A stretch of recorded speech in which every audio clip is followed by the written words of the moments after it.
자, 이제 314페이지 뭐죠? 이제 부동산 등기 특별조치법이 있습니다. 자, 부동산 등기 특별조치법은 시험 문제 많이 출제되지는 않았어요. 근데 한때는 많이 출제됐었는데 지금은 많이 출제되고 있지는 않습니다. 이제 일단 알아는 두고 넘어가시라. 자, 보니까 소유권 이전 등기, 보존 등기 의무 있죠? 자, 먼저 소유권 이전 등기. 최소한 여러분들이 개업 공인중개사가 돼서는 소유권 이전 등기 의무가 어떻게 되는지는 알고는 넘어갔어요. 아마 공시법에서 아마 배우긴 배웠을 거예요. 자, 이전 등기 의무. 이전 등기. 자, 쌍무계약과 편무계약으로 나누지죠? 자, 일단 계약 당사 서로 대가적 채무, 서로 대가적 채무, 이게 뭐예요? 쌍무계약이죠. 일방만이 채무 부담하는 것을 편무계약이죠. 쌍무계약은 어떻게 돼요? 반대급부의 이행이 완료된 날부터 며칠이네? 60일. 자, 60일 이내에 신청하라 그랬죠? 근데 쌍무는 반대급부행이 완료된 날. 반대급부행이 완료된 날이 언제예요? 잔금 지불이죠. 잔금 지불부터 60일. 그 다음에 또 편무계약은 계약의 효력이 발생된 날로부터 60일이네요. 자, 그러면 이제 이렇게 소유권 이전 등기 의무 있고요. 자, 특히 이전 등기 의무 부분은 쌍무계약만이라도 기억을 해 놓으시기 바랍니다. 제가 예전에 개업공개사한테 이런 소리 들었어요.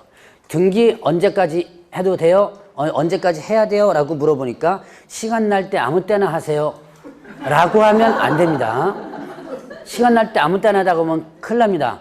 뭐가 돼요? 뭐 큰일 날 필요는 없죠. 돈이 날아가죠? 과태료가 날아가야 됩니다. 그러니까 자, 60일 이내에 해줘야지면 되고요. 자, 이제 보존등기 신청 의무를 보죠. 보존등기 의무가 있는데, 자, 보존등기 의무는 등기를, 자, 보존등기에 신청할 수 있음에도 일을 하지 않고 만약에 계약 체결한다면 어떻게 된다? 계약 체결한 날로부터 60일. 그 다음에 또 계약 체결한 후에 보존등기를 신청할 수 있게 된 경우에는 보존등기 신청할 수 있게 된 날부터 60일 이내 한다. 이게 무슨 얘기냐면, 자, 한번 정리해 볼까요? 이거를.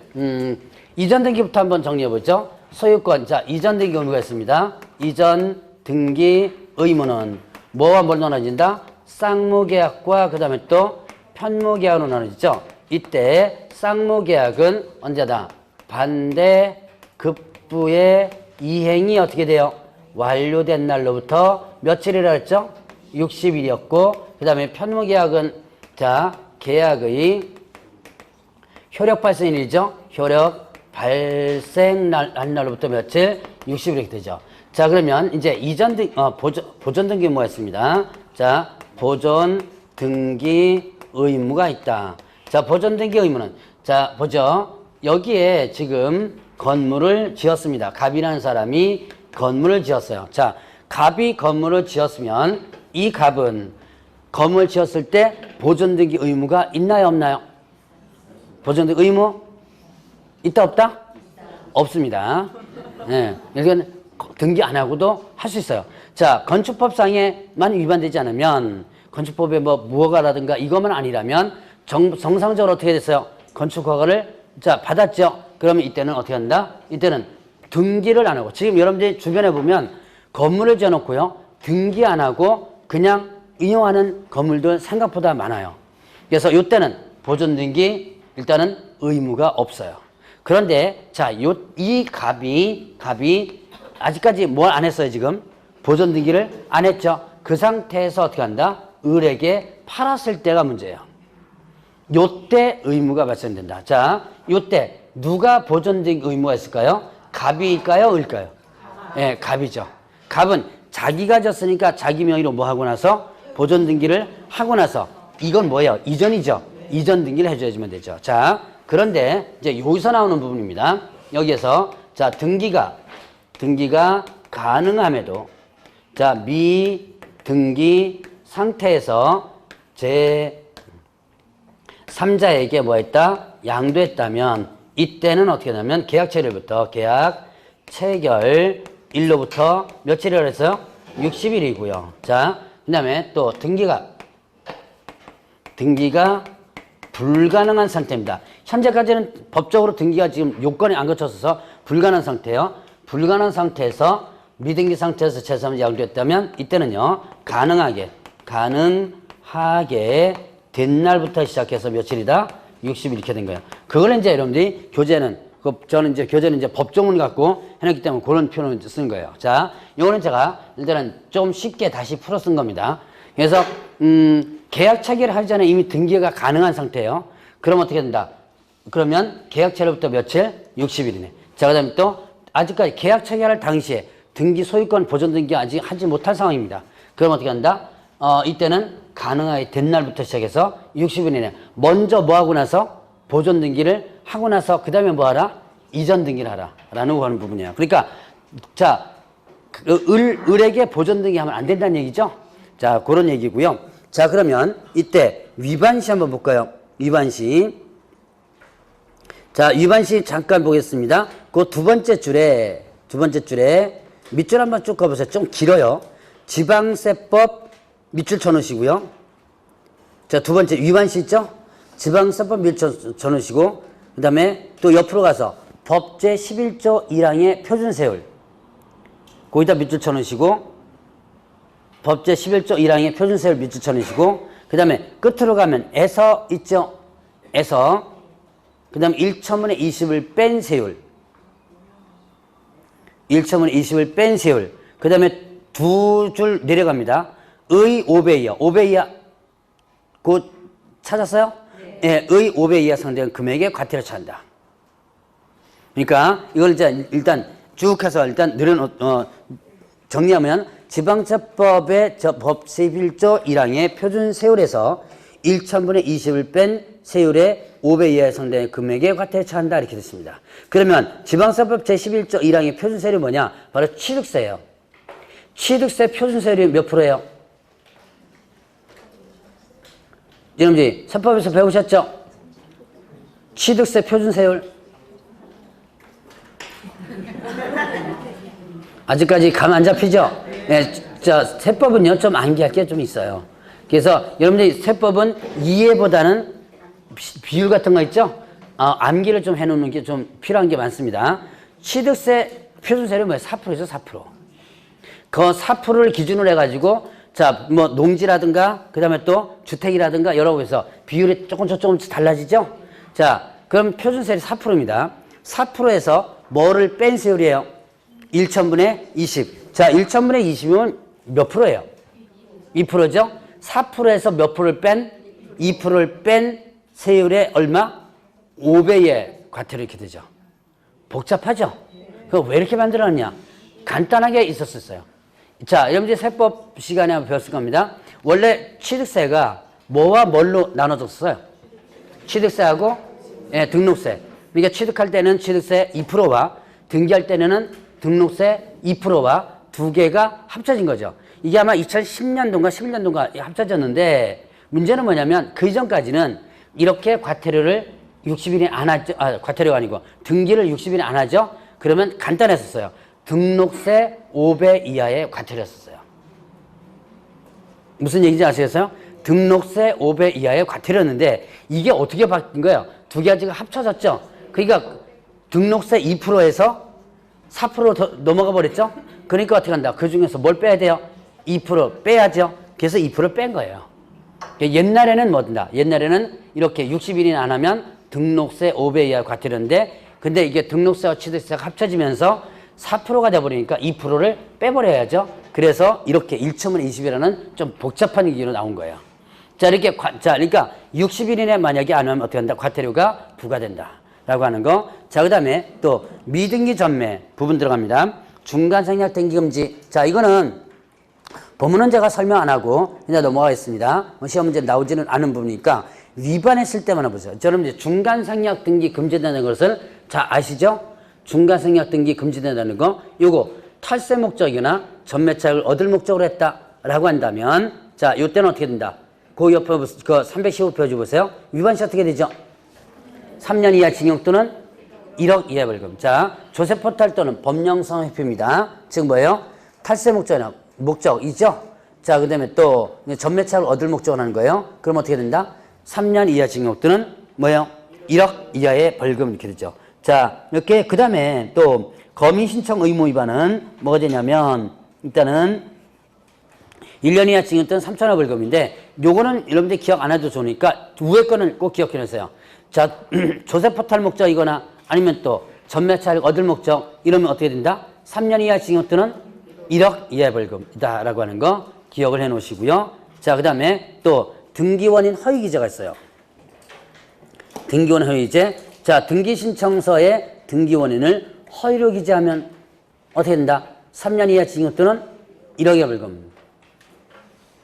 등기원인을 허위 기재한다는 건 어떻게 돼요? 여러분들이 이제 등기 신청할 때, 뭐 공시법에서 이제 등기법 다 배우셨으니까 이제쯤은 이제 대충은 다 알 겁니다. 여러분 등기 신청서 제출하죠? 그때 등기 원인을 기재. 등기 원인이 뭐예요? 그렇죠. 매매, 증여, 뭐 이런 게 등기 원인이죠? 근데 이걸 거꾸로 기재하는 거죠. 허위. 예를 들어 매매를 모르다가 증여를 매매로. 왜 이렇게 해요? 그렇죠. 이제 양도소득세가 많이 나오느냐 아니면 증여세가 많이 나오느냐 따라가지고 상황에 따라서 이렇게 할 수도 있죠. 이게 바로 등기원인 허위기재예요. 이렇게 등기원인에 대해서 허위기재했다 그러면 어떻게 된다? 3년 이하 징역 또는 1억 이하 벌금. 시험 문제 나왔던 겁니다. 기억해놓고 넘어가셔야 돼요. 자, 그 다음에 또 거래계약서 거민신청 의무 있습니다. 이 거래계약서 거민신청 의무는 한때 시험 문제 상당히 잘 나왔었어요. 별표 치지 마세요. 벌써 별표 치려고 탁. 제가 앞에 뭐라 그랬죠? 네, 한때. 이게 이 조선만은 끝까지 들어봐야 돼요. 자, 한때 시험 문제 잘 나왔다 그랬죠? 한때는요, 한 회당, 한때, 그거 뭡니까? 3문제까지 나왔었어요. 몇 회였지? 옛날에 같은 경우는 13회 때인가는요, 3문제까지 나왔었던 적이 있었습니다. 그런데 지금은 출제 빈도가 딱 줄어들었습니다. 왜 그러냐? 바로 2006년도에 부동산 거래신고 제도가 나오면서부터입니다. 자, 예전에는 부동산 거래신고 제도가 나오기 전까지는 개업공개사가 거미 신청 의무가 있었어요. 자, 그래서 거기 보니까 뭐예요? 거기 보니까 계약을 원인으로 소유권 이전 등기 신청할 때, 계약을 원인으로 소유권 이전 등기 신청할 때 시군구에서 거민 받으라고 그랬거든요. 그리고 개업공개사가 중개해 준다면 거미 신청 의무가 있었어요. 그런데 2006년도에 뭐가 나왔냐면 부동산 거래신고제도가 나옵니다. 이때 부동산 거래신고제도가 나오면서부터 어떻게 돼요? 이제는 부동산 거래신고 필증 발급받으면 뭐 받은 것으로 본다? 거민 받은 것으로 본다. 들어보셨죠? 그러니까 일단은 거민 신청에서 확 줄어든 거죠. 그리고 신청 의무가 완전히 없었어요. 다만 개업공개사는 거민 신청 의무는 없습니다. 지금 현재. 다만 어떻게 한다? 거민이 신청할 수 있다. 신청할 수는 있어요. 의무는 없었지만. 자, 그러면 일단 알아는 쪽으로 넘어가시라. 가끔씩 시험 문제 나옵니다. 최근 연도에 나온 게 24회 때가 최근 연도에 나온 거예요. 자, 그러면 거민 신청 의무. 계약을 원인으로 소유권 이전 등기 신청할 때 계약서에 거민 표시해가지고 시군구청장에 일단은 거민 신청인을 표시해가지고 시군구청장에 시군구청장에다가 거민 받습니다. 이때 읍면 동자에게 위임을 시켜줄 수 있어요. 그러면 이때 계약서에 필요적 기재사항이 있는데 이거 옛날에 거민제도 할 때는 이거 암기하라 그랬거든요. 지금 암기할 필요 없습니다. 당사자, 목적 부동산, 계약연일일, 대금의 지급일자는 지급원화상, 개업공개사 할 때 개업공개사도 일단 필요적 기재사항이고요. 계약의 조건인 기한이 있을 때 조건인 기한, 이게 기재된 계약서를 가지고 가서 거민이 신청하는 거예요. 그러면 그 다음 페이지 보니까 자, 이제 시험 문제 나왔던 게 이런 내용입니다. 거민 대상과 거민 대상이 아닌 거. 자, 보죠. 거민 대상, 교환, 증여, 거민 대상이에요. 그러니까 거민 대상 뭐라 해서 소유권 이전과 관련된 등기 신청할 때죠. 그러니까 이 소유권 이전 관련된 교환, 증여, 양도담보, 공유물 분할 계약, 명의시타 해지 약정, 가등기에겐 본등기. 자, 가등기 자체는 거민 대상이 아닙니다. 그런데 가등기에 대한 뭐예요? 본등기에 대해서는. 그 다음 판결 이런 것들은 거민 대상이다. 그러면 거민 대상이 아닌 거 보죠. 일단 국가나 지자체에서 한다면 항상 면제되죠, 이거는요. 자, 그 다음에 또 토지거래허가 받았습니다. 부동산 거래 신고 발급받았어요. 다 거민 대상이 아니다. 자, 경매, 공매, 수용, 상속 대상이 아니고요. 그 다음에 또 취득, 시효된 소유권 이전 등기 대상 아닙니다. 자, 그 다음에 각종 권리 설정이 있고요. 자, 이제 임목광업재단, 공장재단 한번 보세요. 임목광업재단, 공장재단은 거민 대상이다, 아니다? 일단 아니다. 그러면 임목광업재단, 공장재단은 부동산 거래신고 대상이다, 아니다? 부동산 거래 신고 대상 아니죠.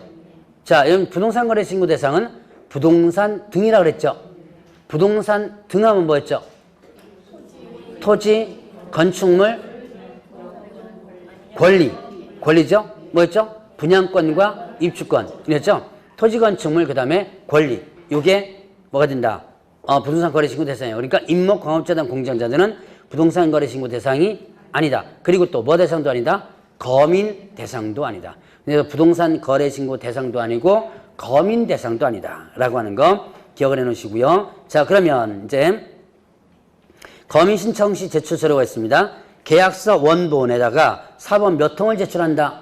2통을 제출합니다. 자, 그러면 이제 2개 이상 시군구에 있는 여러 개의 부동산을 거래하는 경우입니다. 2개 이상의 시군구에. 예를 들어서 이거예요. 자, 여기에 이렇게 됐습니다.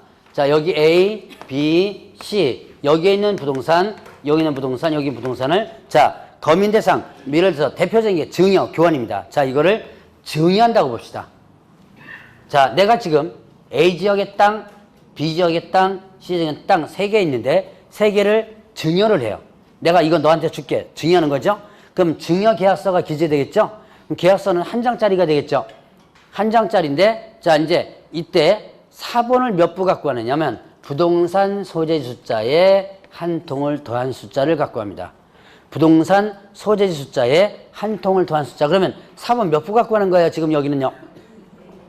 4부 갖고 가죠. 그러면 이때 거민 신청할 때는 여러 개잖아요. 다 갈 필요가 없고요. 그 중에서 한 군데만 가면 돼요.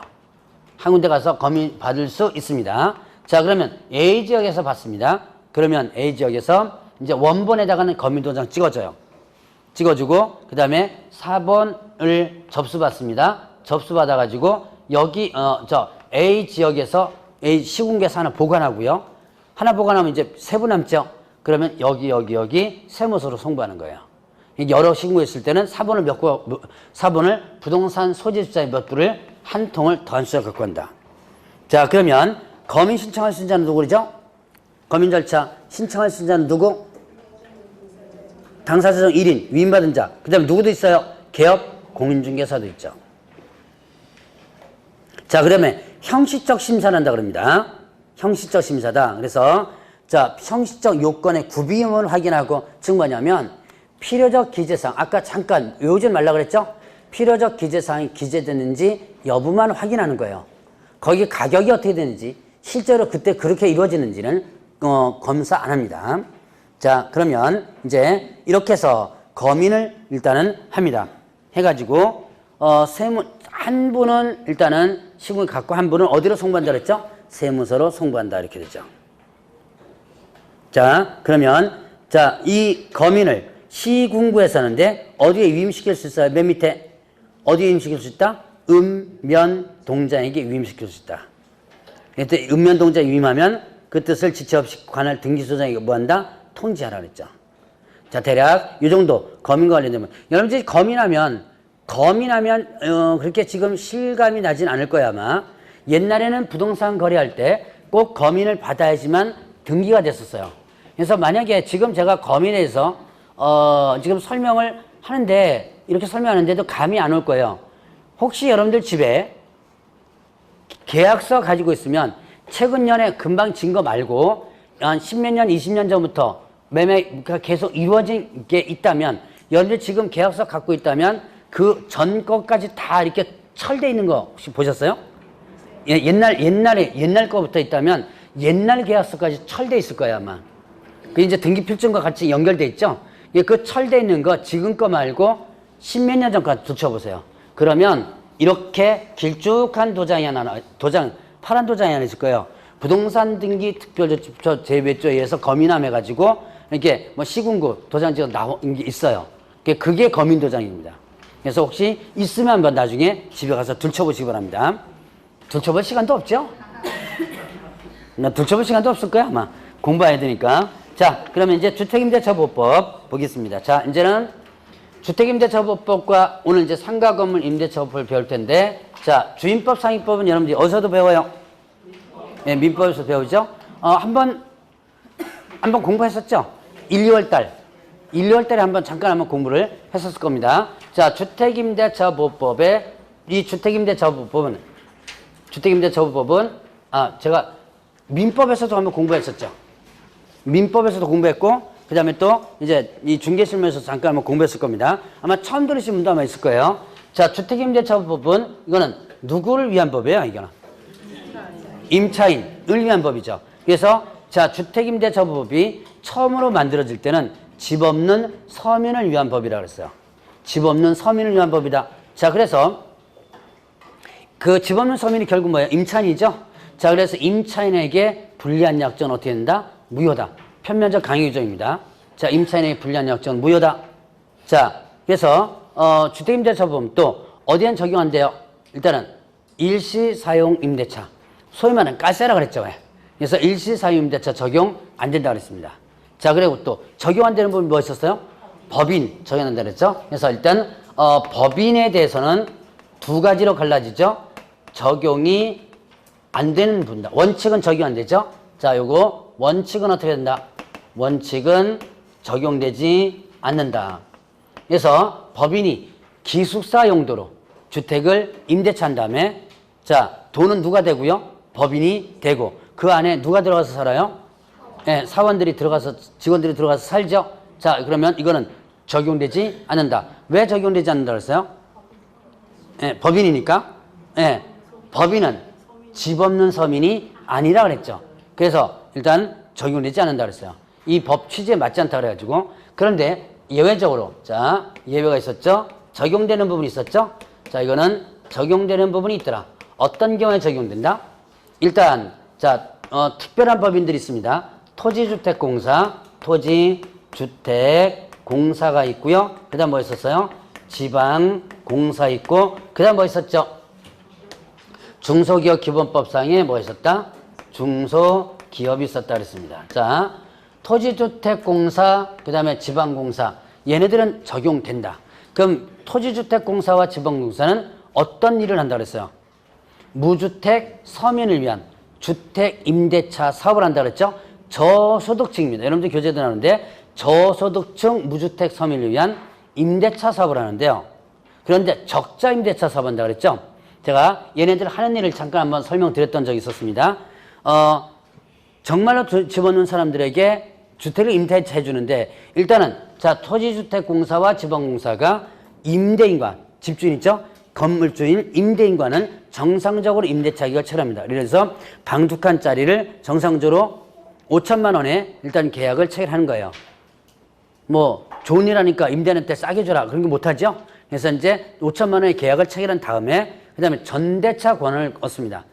일반적 임대차에서는 전대차가 뭡니까? 임대인 동의가 있어야지만 전대차가 할 수 있죠. 그래서 전대차 권한을 얻은 다음에 그 다음에 자, 얘네들이 들어가서 사는 건 아니죠.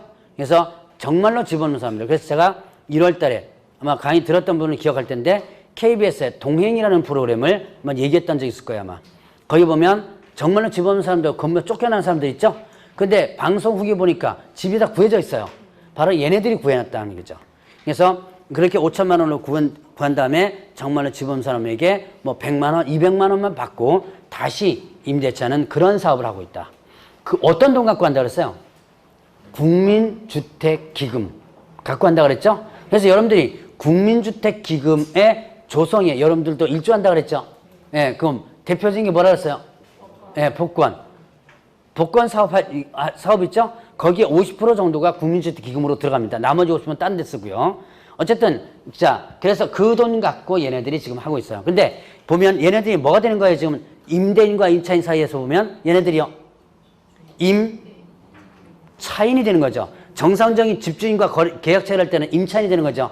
아무리 지돈이 아니고 국민주택기금이지만 보호해줘야지만 되겠죠? 회수하려면. 그래서 주택임대차법을 적용하는 거예요. 그 다음에 자, 중소기업 기본법 중소기업 얘네들은 어떻게 된다? 자, 원래 기숙사 용도로 사용 적용 안 된다 그랬죠? 근데 중소기업 기본법 이런 중소기업들이 기숙사 용도로서 구하기가 힘들죠? 그래서 얘한테는 특별히 적용되는 부분이에요. 자, 이제 요거 적용된다 안 된다 구분 한번 해보시고, 자, 이런 주택임대차보호법은 주택에 적용되지만 주택의 일부가 주거 외 용도로 사용한다더라도 어떻게 돼요? 적용이 되죠. 일부가 주거 외 용도로 사용한다더라도. 자, 그러면 주택임대차보호법상에 있어서 보면 이제 대항력이 있었죠. 대항력. 자, 대항할 수 있는 능력. 누구한테 대항할 수 있는 능력이에요? 예, 제3자. 제3자가 누구예요? 새로운 집주인. 그럼 양수인이죠? 자, 양수인에게 대항할 수 있다 그랬죠. 자, 그래서 이때 자, 새로운 양수인은 임대인의 지위를 승계한 것으로 본다 그랬죠? 자, 새로운 양수인은 법적으로 보면 임대인의 지위를 승계한 것으로 보게 된다. 자, 그러면 이때 대항력을 갖추려면 어떻게 돼요? 요건이 있었죠? 인도와 그 다음에 뭐예요? 네, 전입신고 하면 언제부터 효력 발생한다? 다음날 0시부터 효력이 발생되죠? 저번 주에 농지임대차 간단하게 배웠죠? 기억나세요? 농지임대차. 농지임대차의 대항 요건이 어떻게 됐죠? 한 것 같은데 안 했나? 했죠? 예. 네. 인도와 맞아요. 시구 면장에 이 시험 문제 나옵니다. 이거 시험 문제 나온다 그래야지 기억해요. 자, 시구 면장의 확인. 자, 인도와 시구 면장에 뭘 받으면 확인을 받으면. 그래서 시구 면장은 확인 대장을 갖추어서 확인하고 기재하라 그랬죠. 그래서 일단 시구 면장 확인 받으면 다음 날 0시부터 제3자 대항력 발생한다 그랬죠. 자, 주택은 인도가 뭐예요? 전입신고예요. 그럼 다음 날 0시부터 효력 발생한다. 이때 전입신고는 어떤 기능을 갖는다? 공시의 기능을 갖는다 그랬죠.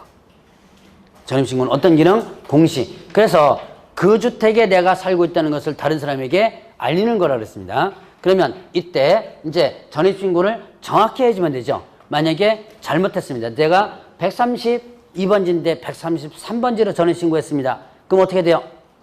일단 공시가 제대로 안 돼 있죠. 고치면 그때 이제 효력이 발생되는 거죠. 고쳤을 때. 자, 근데 담당 공무원이 나는 132번지로 전입신고를 했는데 담당 공무원 입력을 잘못해가지고 뭐 한 거예요? 입력을 잘못해서 133으로 입력했다가 나중에 검사할 때 보니까 이거든요. 이게 수정시켜 놓은 거예요. 그럼 이거는 대항력 처음부터 인정된다 안 된다? 인정된다. 담당 공무원이 잘못한 경우는. 그런데 이런 판례도 있어요. 자, 내가 132번지로 전입신고서를 써가지고 제출을 했는데요. 담당 공무원이 착각을 한 거예요. 착각을 해가지고 이 집은 133번지니까 133번지 다시 고쳐오세요 그런 거예요. 그래서 133번지로 고쳐가지고 와서 제출했는데 나중에 알고 보니까 뭐예요? 132번지인 거예요. 이거 대항력 인정된다 안 된다? 예, 안 된다. 이건 내가 직접 제출한 거죠. 그래서 이거는 되지 않는다라고 했었죠. 자, 그 다음에 자, 이런 전입신고는 가족 것도 가능하죠? 가족 것도 가능해요. 내가 빠지고 임차인 나이가 빠지고 가족 것만인 것도 일단 되고요. 그 다음에 임대차 계약은 부모가 체결하고 전입신고는 자, 미성년자인 자녀가 와서 들어와서 살고 있습니다. 이거 대항력 인정된다 안 된다? 임대차 계약은 누가 체결한 게 일단 부모가 체결하고요. 거기 들어와서 사는 사람 누구예요? 미성년자인 자녀입니다. 전입신고하고 살고 있어요. 이거 인정된다 안 된다? 인정됩니다. 예, 돼요. 특별한 경우입니다. 이거는 부모와 자식 간의 특별한 경우이기 때문에 인정돼요. 다만 부모 자식 간이 아닌 일반인 관계라면 계약 당사자가 와서 전입신고해줘야죠. 그래서 간접 점유자에 대해서 특별하게 인정되는 경우가 요거예요. 자, 일단 요 예적으로 인정된다. 자, 그러면 이제 다가구주택과 다가구주택, 그 다음에 다세대주택이 있었죠.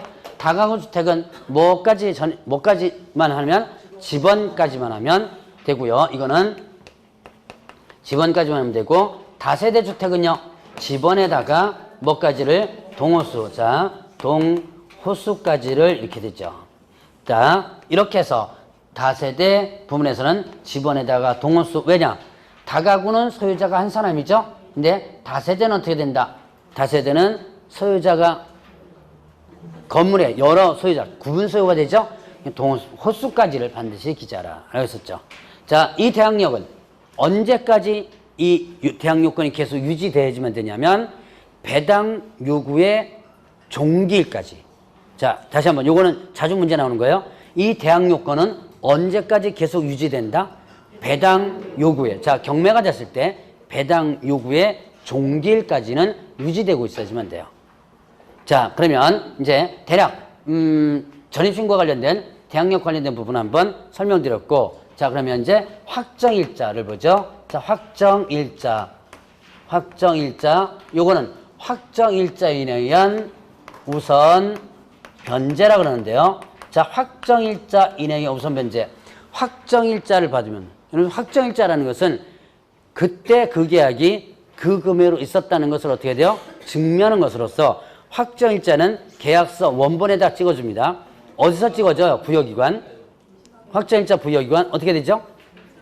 확정일자 부여기관, 예, 동사무소가 주민센터죠? 예, 그거 왜 동사무소를 왜 주민센터를 바꿨냐? 저는 그거 불만이에요. 그거 굳이 그거 영어로 다 바꿀 필요가 없는데, 어쨌든 동사무소라든가 그냥 법원 등기소에서 있죠? 자, 그 다음에 또 뭡니까? 공증사무소라든가 요즘은 시군 법원에서도 일단 찍어줍니다. 지방법원이나 시군 법원에서 찍어줘요. 부여기관이 여러 개 있죠.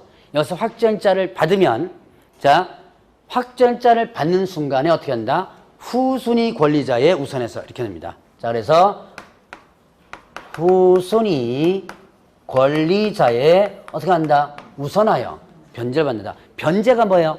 변제가 받는 거죠. 언제 이렇게 돈을 받는 거예요? 경매나 공매 시에.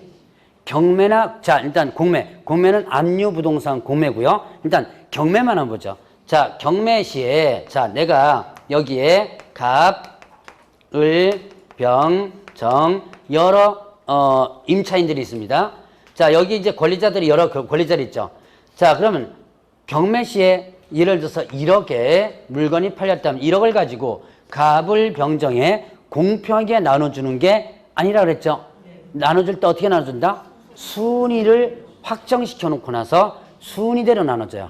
그리고 순위대로 나눠주고 나서 순위가 없는 사람들은 동순위 해가지고 일단 공평하게 나눠주는데, 일단 순위를 갖다가 일단 확정시킵니다. 자, 그러면 갑이 가장 먼저 들어와서 확정일자 받았던 뭐예요?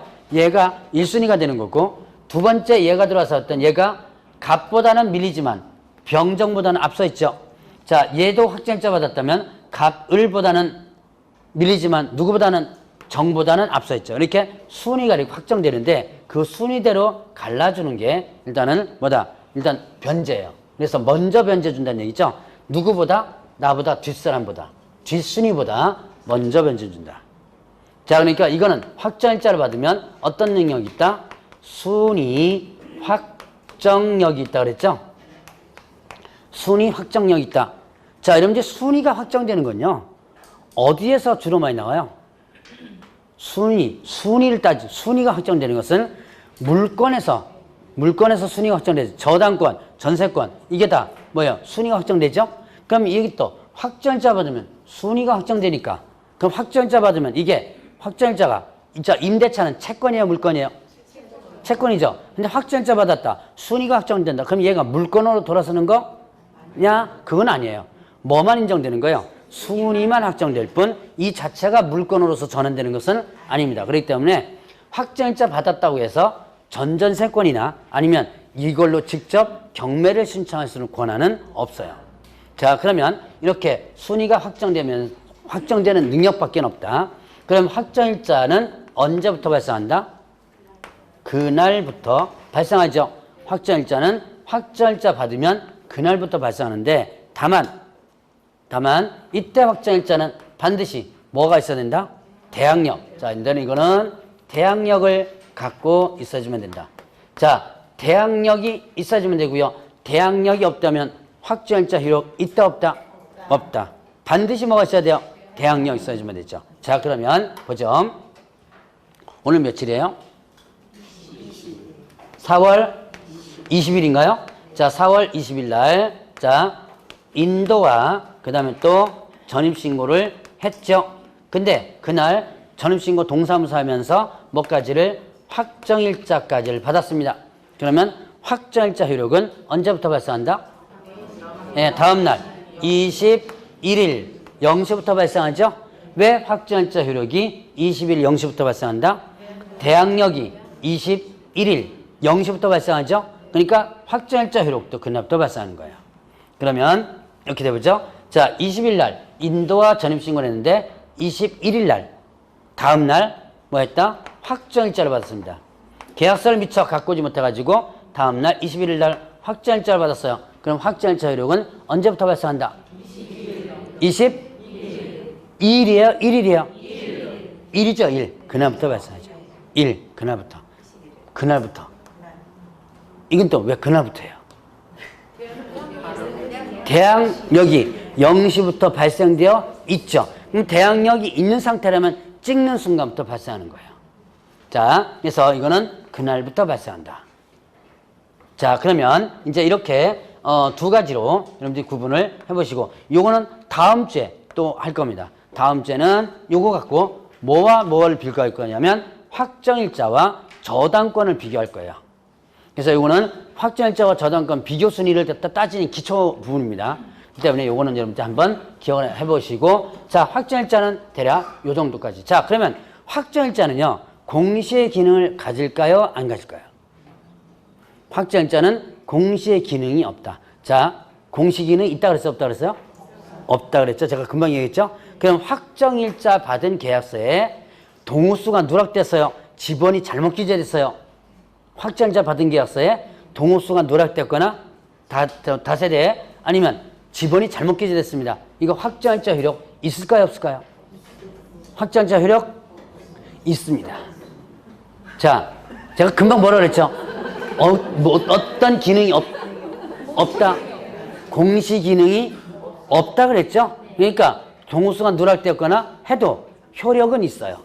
뭐만 정확히만 하면, 전입신고만 정확하게 한다면, 그러면 확정일자의 계약서에 잘못됐다 하더라도 일단은 확정일자 효력은 그대로 인정됩니다. 자, 그러면 이제 대항력과 확정일자와의 관계를 한번 봤고, 그러면 이제 우선 변제와 관련된 부분을 보겠는데, 여기 327페이지 잠깐 보세요. 우선 변제권 승계 관련된 부분 한번 보죠. 자, 여러분들 교재 보면 일단은 우선 변제권 승계 있죠? 자, 우선 변제권 승계, 금융기관 등이 우선 변제권을 취득한 임차인의 보증받는 채권을 양수한 경우에는 양수한 금액 범위에서 우선 변제권을 뭐 한다? 승계한다 그랬어요. 자, 그러면 이게 뭐냐? 보증금, 전세보증금에 대한 대출 문제 나오죠? 321페이지예요.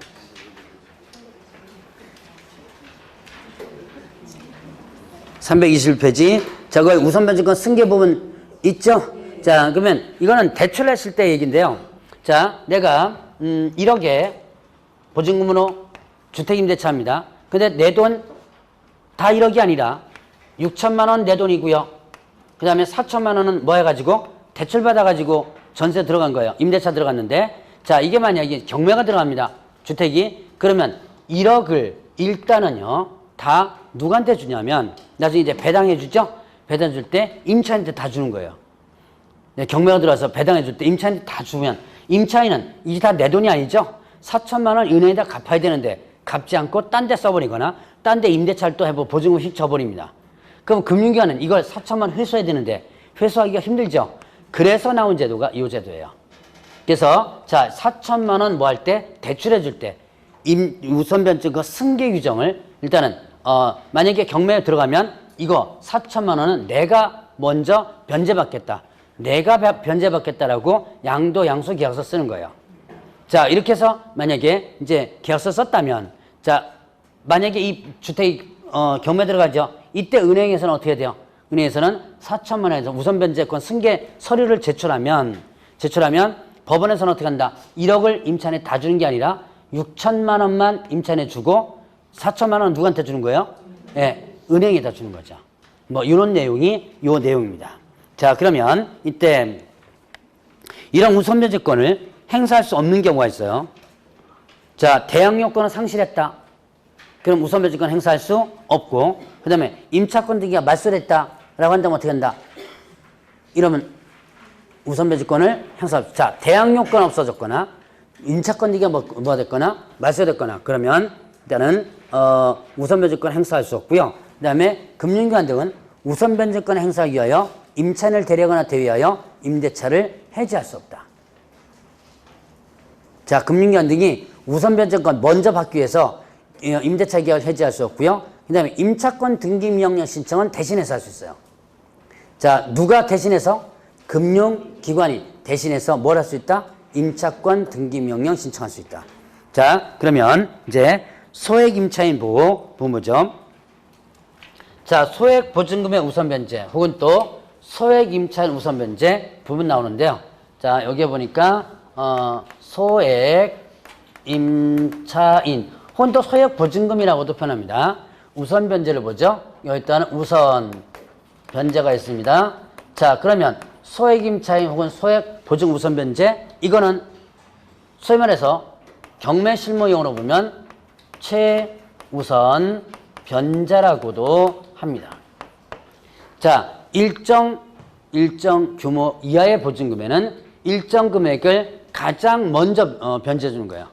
가장 먼저. 자, 그러니까 가장 먼저 주는 거니까 선후순위 분하고 순위를 따지지 않고 가장 먼저 변제해 주는 거 보니까 최우선 변제로 표현하는데요. 최우선 변제로 일단 기억하지 마시고 소액 임차인 혹은 소액 보증 우선 변제라고 기억하라고 그랬죠. 자, 주택임대차 상가도 마찬가지예요. 우선 변제라는 용어가 두 가지 나옵니다. 확정일자 우선 변제와 그 다음에 또 소액 임차인 우선 변제. 우선 변제가 두 가지가 나와요. 최우선 변제는 법률 용어가 아니라 그랬죠. 경매 실무 용어입니다. 그 때문에 이렇게 일단 기억하고요. 자, 그러면 소액 임차인 우선 변제 받기 위해서는 반드시 뭘 써야 된다? 대항력 갖춰야지만 된다. 그 다음에 또 확정일자는요. 확정일자는 없어도 됩니다. 뭐만 갖추고 있다면? 대항력을 갖추고 있다면 확정일자는 없어도 돼요. 그러면 이제 지역 보죠. 서울, 그 다음에 과밀, 그리고 광역, 그 다음에 어떻게 돼요? 그 밖의 지역 이렇게 되죠. 자, 다시 한번 지역, 서울, 과밀, 수도권 정비계획법상의 과밀역제 권역이죠. 수도권 정비계획법상의 과밀역제 권역 하면, 자, 여기에 인천 일단 들어가고 서울도 들어가요. 자, 수도권 정비계획법상 과밀역제 권역은 서울 들어가고 인천도 들어가는데, 자, 서울은 이미 별도로 빠져나와 있죠. 그러니까 여기는 일단 여러분들이 인천 들어가고요. 자, 수원이라든가 뭐 이런 데 쭉 몇 군데 있습니다. 성남, 그 다음에 고양시, 의정부 쭉 들어가요. 자, 과밀역제 권역, 이제 요거, 수도권 중심으로만 여러분들이 일단 기억하면 되겠고, 자, 그 다음에 광역시. 그럼 광역시에는 뭐가 빠질까요? 과밀역제 권역에 포함된 인천광역시 빠지죠. 인천광역시가 일부분이 과밀역제 권역에서 빠진 지역이 있거든요. 근데 이제 실무상에서는 여러분들 나중에 인천 들어가서 중개를 해주려면 그 빠진 부분을 또 체크를 해줘야 되는데, 근데 공부할 때는 그냥 인천광역시 여기 들어간다고 생각하시면 돼요. 자, 이제 광역시에는 인천 빠지고, 그 다음에 광역시에 포함된 군 지역 있죠. 자, 인천광역시에 군이 있어요. 뭐 있었죠? 네, 강화군하고 옹진군 있죠. 강화군, 옹진군은 그러면 어디로 들어간다? 그 밖의 지역으로 들어가요. 자, 그러면 이제 서울. 얼마 이하 얼마? 얼마 이하? 자, 1억 이하의 보증금에 1억 이하 보증 얼마를요? 3,400만 원을 가장 먼저 변제해 줍니다. 1억 이하의 3,400. 과밀역제 권역은요? 8,000만 원 이하 보증 얼마를요? 2,700만 원을. 광역시는요? 광역시는 자, 이거는 6천만 원이죠? 6천만 원 이하 보증 얼마를요? 2천만 원에 대해서 그 밖의 지역은 5천만 원 이하 보증금에 대해서 얼마를요? 1,700만 원을 가장 먼저 변제해준다. 자, 다시 한번 서울은 얼마? 1억 이하에 3,400. 과밀은 8천 이하 2,700. 광역시는 6천 이하 2천. 그 밖에는 5천 이하 1,700. 이 액수가 나온 거는요. 여기에 몇 프로를 꼈다냐면 34%면 대략적인 액수가 나와요. 1억에 34% 얼마예요? 네, 이렇게 되죠? 또 8천에 34%하면 대략 2,700 몇십만 원이가 나와요. 밑에 그 단위, 맨 밑에 뒤에 단위수 빼고. 그러니까 34%를 계산하면 대략 나오는데요. 34%로 했다는 것만 일단 들어보시고요. 나중에 30% 계산하는 게 더 복잡할 수도 있어요. 계산기 두드려가서 하면 대충은 나옵니다. 자, 그러면 자, 다시 한번 서울 얼마에 얼마요? 1억 이하에 3,400. 과밀은요? 8천 이하에 2,700. 광역시는 6천 이하에 2천. 그 밖에는 5천 이하에 1700을 요거를 선후순위를 불문하고 가장 먼저 준다 그랬죠. 그럼 왜 이렇게 선후순위를 불문하고 왜 이해할 때 가장 먼저 준다? 이게 소액 보증금들이죠. 뭐랬어요? 소액 임차인들, 소액 보증금이에요. 얘네들이 가지고 있는 건 이거밖에 없죠. 그런데 만약에 확정일자 인에 의한 우선 변제만 인정된다면 얘는 순위가 있죠. 만약에 꼴순위입니다. 맨 뒤에 순위예요. 순위대로 잘라먹다 보면 한 푼도 못 받는 경우가 있죠. 근데 얘네들이 만약에 한 푼도 못 받았다 그러면 어떻게 돼요? 네, 서울역 가야죠. 네, 서울역이 너무 멀면 어떻게 돼요? 네, 다리 밑으로 가야죠. 네, 서울역까지 가기가 너무 멀면 다리 밑으로 가야 돼요. 자, 그래서 어떻게 된다? 그래서 최소한 다리 밑에서 사는 것은 막기 위해서 어떻게 한다? 최소한의 금액을 이렇게 주는 거예요. 자, 그래서 가장 먼저 준다 그래서 뭐라 한다? 최우선이라고 했죠. 그럼 이거를 주택가격에, 자, 주택가격에 얼마 가지고 변제준다 그랬어요? 2분의 1 가지고 변제준다. 왜 주택가 2분의 1 가지고 변제도록 만들었느냐? 이거는 저당권자, 다른 담보물권자를 위해서요. 자, 예를 들어서 1억에 팔렸는데 최우선으로, 즉 소액분 우선 변제 금액이 8천만 원이더라. 이렇게 되면 어떻게 돼요? 자, 이 8천만 원을 다 주고 나면 다른 권리자가 받아갈 돈이 없죠. 그러니까 여기에 반인 5천만 원 갖고 8천만 원을 나눠주는 거예요. 다 못 받죠? 그러니까 일단 이때는 배분 들어간다라고 했었죠. 안분 배분이라고 합니다. 자, 그러면 이제 여기서 보면 요 액수도 중요하지만 또 하나 더 중요한 게 있어요. 일단 요 액수는 시험용이니까 꼭 여러분들이 지금 기억해놔야 돼요. 그리고 서울과 그 밖의 지역은 시행 날짜가 자, 여러분들 교재 한번 보세요. 거기 보니까 표로 한번 나와 있죠? 자, 서울과 요거는 2016년 3월 31일부터 시행되는 것이고, 과밀과 광역시는 어떻게 된다? 요때는요, 2014년 1월 1일부터 시행되는 거예요. 시행되는 날짜가 중요한 이유, 저당권이 언제 설정되느냐가 상당히 중요하다고 그랬죠. 저당권 설정 시점에 뭐다? 보증 우선 변제 금액이 적용된다. 이건 저당권을 보호하기 위해서요. 예를 들어서 자, 현재 오늘 임대차 계약 체결합니다. 오늘 임대차 계약 체결하는데 자, 서울이라 치고요. 2016년 5월 달에 저당권이 설정됐어요. 자, 오늘 임대차 계약 체결합니다. 등기부 보니까 16년 5월 달에 저당권이 설정됐거든요. 그러면 뭐가 적용된다? 1억에 3천, 현재 적용되죠. 자, 그런데 오늘 임대차 계약 체결하는데 등기부를 보니까 15년도 5월 달에 저당권이 설정됐습니다. 그러면 그 15년도 5월 달에 시행됐던 제도가 적용되죠. 그럼 여러분들 표에 보니까 어떻게 돼요? 표에 보니까 자, 거기에 15년도면 어떻게 되죠? 15년도면 자, 서울특별시 보세요. 얼마예요? 9,500 이하에 3,400이죠. 3,200. 그렇죠. 9,500 이하에 3,200이 되죠. 그게 적용되는 거예요. 근데 거기까지는 여러분들이 암기할 필요 없다 그랬죠? 예. 그래서 옛날 거는 암기할 필요 없어요. 근데 이거는 기억하라. 저당권이 설정된 시점에 꽤 적용된다. 그것만 여러분 머릿속에 기억하고, 이거는 제가 여기는 이제 2개만 넣어놨는데요. 그 이전 것도 쭉 있어요. 그것까지 여러분들 다 기억할 필요는 없습니다. 나중에 실무하실 때 혹시 저 주택이나 이런 거 전문으로 중개해줄 때 실무하실 때는 인터넷을 보면 처음 시작부터 저 표를 이렇게 정리가 잘 되는 게 있어요. 그거 뽑아가지고 어디에다 집어넣으랬어요. 책상에다가 유리 밑에다가 집어넣고 일단 저당권 설정 시점만 확인하면 돼요.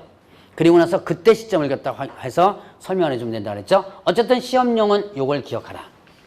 자, 그래서 이렇게 소액임차 우선 변제 부분을 한번 기억을 하시고, 자, 그럼 이제 임차권 등기 명령, 임대차 기간과 계약갱신 한번 볼까요? 자, 임대차 기간 보겠습니다. 324페이지. 기간의 정황이 묻거나 2년 미만으로 정한 임대차는 몇 년으로 본다? 2년으로 본다. 그 보호되는 기간 몇 년이에요? 2년. 자, 농지 임대차는 몇 년간 보호되죠? 3년. 그러니까 주택 임대차는 2년, 상가 임대차는 1년 이렇게 되죠. 자, 근데 2년 미만으로 정한 임대차에 대한 유효함을 주장할 수 있죠. 누가요? 임차인은. 그러니까 임차인은 1년의 계약 기간을 체결합니다.